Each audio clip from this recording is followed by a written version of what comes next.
Amari Cooper and Ezekiel Elliott are both looking for new contracts, but unlike Zeke, Amari has actually shown up to Cowboys training camp here in California. Amari was asked why he's not holding out and said this: different strokes for different folks. I have a fifth-year option coming up to where I get paid a significant amount of money if I play on that. But running back position, you know, Melvin Gordon is one of my good friends, and he tells me the contract he would play on this year, it's nothing. I haven't really been thinking about my contract situation. I want to be here. I want to be out here running routes. I want to be out here catching balls from Dak because I think it's necessary. And I think it's going to help me achieve what I want to achieve this season. Okay, we're joined by Fox NFL analyst Greg Jennings. Greg, good to have you with us this morning. Who has the better strategy here? Are you going to go with Zeke or Amari? Better strategy, I'm not going to say who has the better strategy, but whose strategy do I like the most? Sure. Amari Cooper. And I say this because this is what I would do if I were still playing. I would be present and allow my play. And what if you was running back? Running back, that's why I'm not going to be against it, what Ezekiel Elliott is doing, because I understand the situation. Amari Cooper is coming. These are players on the same side of the ball coming from two different vantage points. One, your position is reliable in Amari Cooper on your quarterback. The chemistry you develop, the chemistry, the rapport you have with the offense, the coordinator, the other guys that are going to be lining up and running routes and catching those footballs from Dak Prescott. You have to have that timing, that chemistry across the board.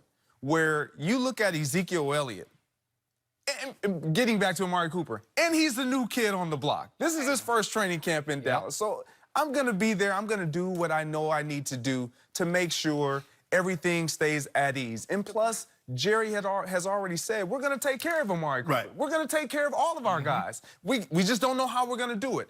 Getting to Ezekiel Elliott, however, different position. Running back position, the shelf life, the mentality of these guys is different because they understand, okay, look, I'm going to touch the ball 2 times more than what Amari would ever even touch it, possibly even more.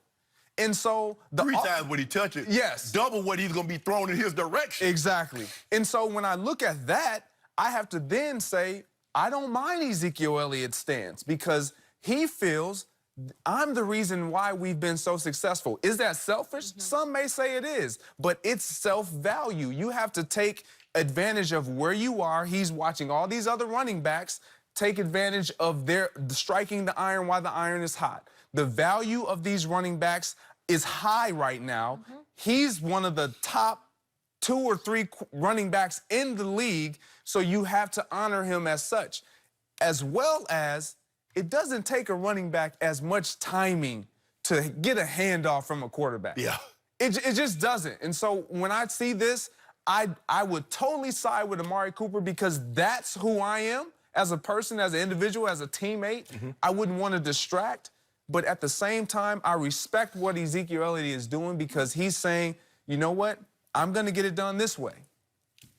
You want me to go or you want to go? You can go. Okay.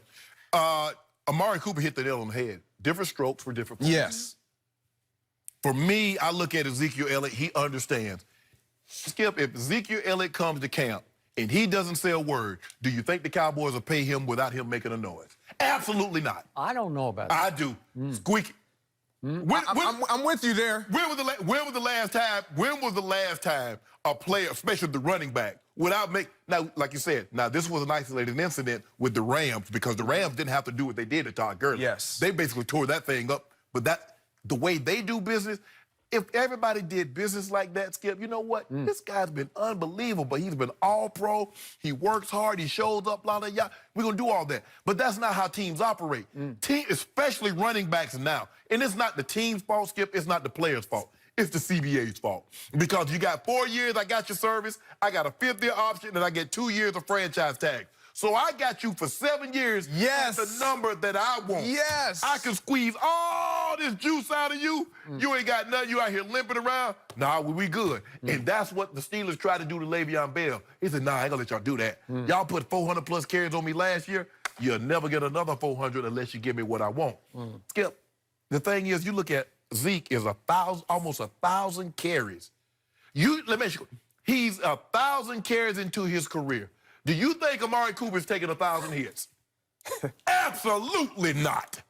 More dangerous hits? Absolutely so. Skip. You just do at your position. No. At the receiver position? No. You're more exposed, but you're not getting hit by 300+ guys weighing 2 times more You're your just weight. leaving your feet off balance and get blindside smashed. But that might happen a game. That might happen. You might be in that position, Skip, maybe once a game. Maybe twice. Not even once a game. But Zeke, we know Zeke gonna take 17 hits per game. That's a given. Because he's not carrying the ball less than 17 times. He might look for 10 of them. That's right. Okay, Yeah. he's running the contact. Yeah. So guess what? In the process of running into a guy, I need to grab the bag and run to the bank also. So, Skip, I got no problem with the way each guy's handling it the way they see fit, because I believe each guy's handling it, as Greg said, that fits their personality. Zeke knows in order for me to get my payday, I'm going to have to threaten to hold this thing up because they know this train go. Because, Skip, if they didn't think Zeke was that valuable, they wouldn't even be. Look how the Chargers are addressing Melvin Gordon. We love to have Melvin here. Even Phillip Rivers said, yeah, well, we love to have Melvin, but the guys we got here look pretty dang good.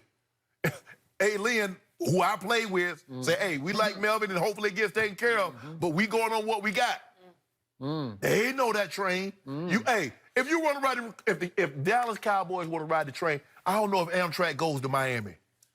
But if you want to go to Miami, you better have 21 on there conducting that thing. Because if you don't, Skip Bayless, guess what? I'm going to get me 5 cases. So, allow me to say that I love and respect what Amari Cooper is doing versus what Zeke is doing, because I love and respect what Amari is made of, and occasionally I wonder about what Zeke is made of. You know that man made us. Oh, I don't know. Okay. I've been covering this game for a long, long time, and I was taught early on, even back to the 1970s, that holdouts usually do more harm than good. It can set you up to get hurt early in the year because you're not quite up to speed physically. You just haven't had any camp hits or preseason hits at all. And I go back to that age-old expression that you can catch more flies with honey than vinegar, and sometimes you can catch more dollars. Because I remind you, those offensive linemen all got big paydays from Jerry Jones. Did they hold out for those paydays? No. Did Marcus Lawrence hold out for his payday? No. They just rewarded them, Skip. Okay. If they just say, hey, Zeke, this is what we got for you. We got Todd Gurley money. Zeke could have been there. And I ain't trying to catch flies. I don't want no flies. Jerry Jones really well. And one thing I do know about him is he has a big ego and huge stubborn pride. And if you push that man too far, even if Super Bowl is hanging in the balance, if you push too far, he will push back. Jimmy Johnson, once upon a time, pushed him too far. He insulted him once too many times behind the scenes in front of assistant coaches and front office personnel. And after a while, Jerry said, you know what? I'm still the boss here. You're fired. Well, you just fired a coach. You just won back-to-back Super Bowls. Yeah. I'm just warning you that if you push too far and too hard and you make it personal on any front, you're asking for it, because this man is a billionaire. And when did he push back? After when? After he won them Super Bowls. And you see, you keep saying you catch more flies with you catch honey more and vinegar. Yeah, but don't worry about it. Because right now Zeke say I'm catching flies with boo-boo, because it's a boo-boo contract you got me playing on. Give me Todd Gurley money and I'll come to camp. Okay. As simple as that. Okay, just remember what Amari has been through that Zeke has not.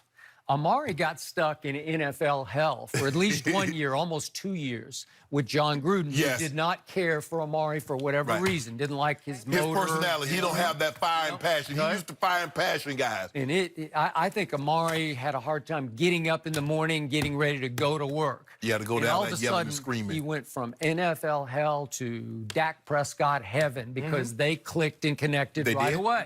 So he loves playing with Dak for the Dallas Cowboys. And he knows they finally have a new offensive coordinator named Kellen Moore.